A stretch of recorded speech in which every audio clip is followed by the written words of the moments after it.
Assembly instructions: Elegance. Tools included: screwdriver, Phillips and slotted 2-in-1, double open-end wrench 13mm and 15mm, 2 Allen wrenches 5mm and 6mm.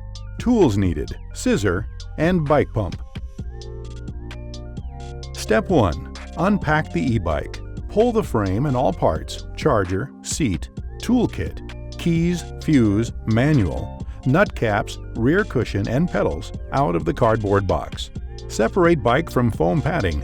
Cut off all zip ties with scissors while being extra careful as not to damage the paint or cut any wires or cables. Notice, the fuse is not used for assembly. Keep it in a safe place that it will be used for the replacement if the original fuse were damaged. Ensure all the following pieces are included with the Nakto Elegance. Now, stand the bike upright. Place some foam padding under the front fork if placed on the ground, or put it on a bike assembly repair stand if you have one. We want to keep your bike looking new. Step 2. Assemble the front wheel. Loosen the axle nuts on the front wheel to make room for the front fork. Remove the brake cable from the linkage of the left arm while squeezing the brake arms to make room for the front wheel. Lift the front of the bike and lower the fork onto the wheel. Notice, the axle should enter the fork dropouts fully. Line up the axle lock washers with the hole at each fork. Notice, these 2 special fork lock washers keep the wheel from falling off if the axle nuts ever loosen up. Tighten the axle nuts by hand. Once the lock washers are in place, tighten both axle nuts with the supplied double open-end wrench.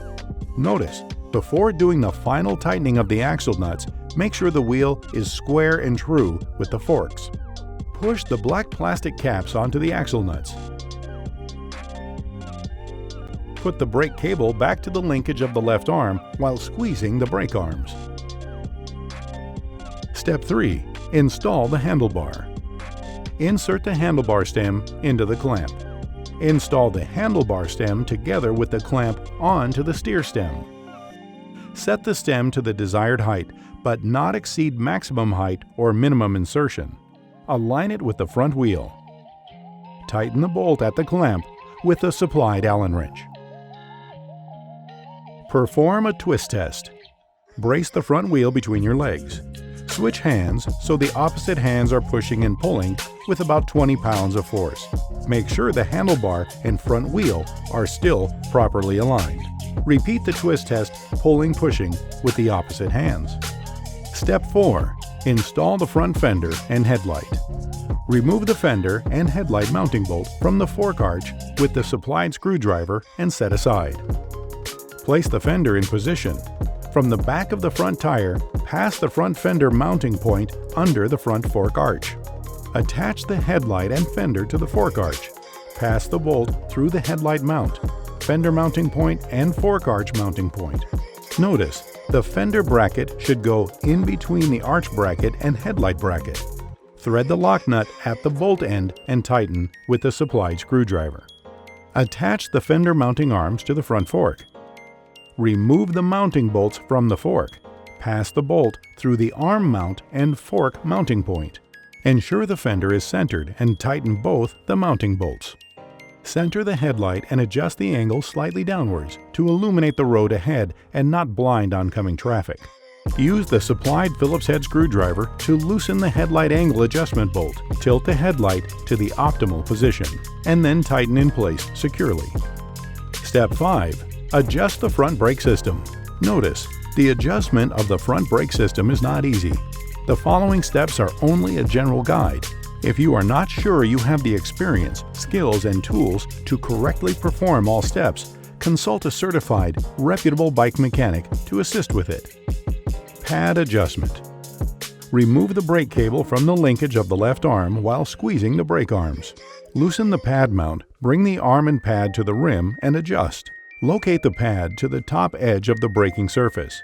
Notice, do not locate the pad to the top edge of the rim. It would hit the tire. Bring the pad gently to the rim and push with some mild force and secure the nut. The pad will tend to be self-aligning and put the convex-concave washers where it needs to be correctly aligned with the two flat surfaces, the rim and the pad aligned. Hold the pad as you tighten the final tightness. Repeat the process on the other side. Put the brake cable back to the linkage of the left arm while squeezing the brake arms. Cable attachment. Before we draw the pads together, back out the barrel adjusters 3 or 4 turns so that we can have some fine tuning at the lever. Pull the arms together with your hand and pull the cable out with some mild force. It is only necessary to get the rim close. Then secure the pinch bolt. It should flatten and crush the cable. Set pad clearance. Bring the barrel adjuster in toward the lever, giving more slack. Typically, the pads should feel like they are contacting the rotor at a minimum of half the lever travel. Centering. Centering is done by subtle changes in spring tension. There are screws in the return spring on both sides. By tightening the screw, you are increasing tension on whatever side you tighten. The end goal here is to keep even pad clearance on either side of the rim. Take the right pad, for example. We can tighten to make it far from the rim or loosen the screw to make it close. Step 6. Install the seat. Open the quick release lever by hinging it open fully. Insert seat post into seat tube.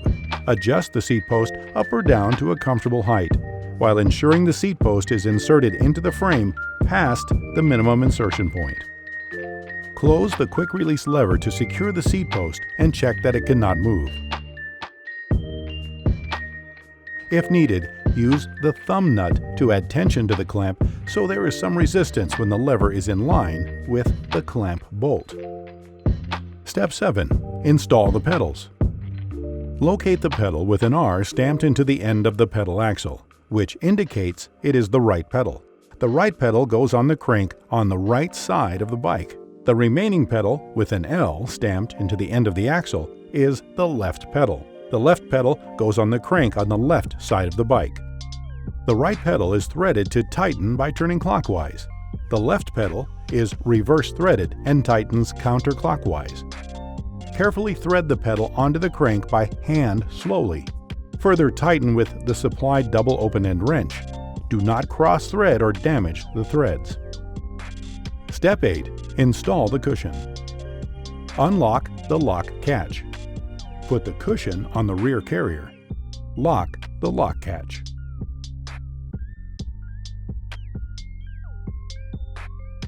Step 9. Install basket. Notice, the basket may not arrive together with the Nakto e-bike as it will be packed and dispatched separately. Install bottom bracket. Bracket 1. Remove the axle nuts on the front wheel with the supplied double open-end wrench and set aside. Install the bottom bracket, bracket 1, onto the front wheel axle. Tighten both axle nuts with the supplied double open-end wrench. Once you have tightened both axle nuts, push the black plastic caps onto the front axle nuts. Fix the basket to the mount extending from the stem of handlebars. Pass the bolt through the bracket to mounting point, the top mounting point of the basket and the mount extending from the stem of the handlebars. Thread the lock nut onto the bolt end and tighten with the supplied screwdriver. Fix the basket to the bottom bracket, bracket 1. Fit the bottom bracket, bracket 1, into the curve of bracket 4. Pass the bolt through bracket 3 mounting point, the basket bottom mounting point, and bracket 4 mounting point. Now tighten with the supplied screwdriver. Snap the cover into place.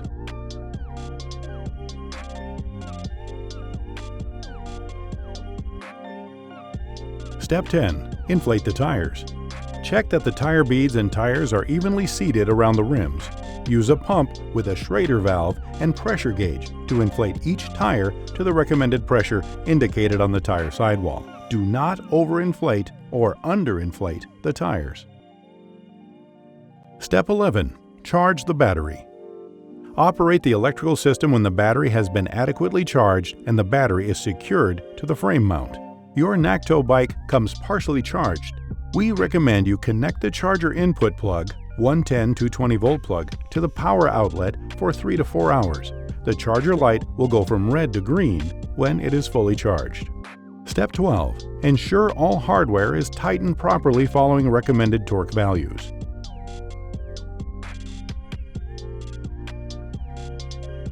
Step 13. Register warranty card with us. Notice, keep proof of purchase in a safe place. Keep packing and box for at least 2 weeks from the date of purchase, as we do not provide a box for returns if needed. Have fun and be safe.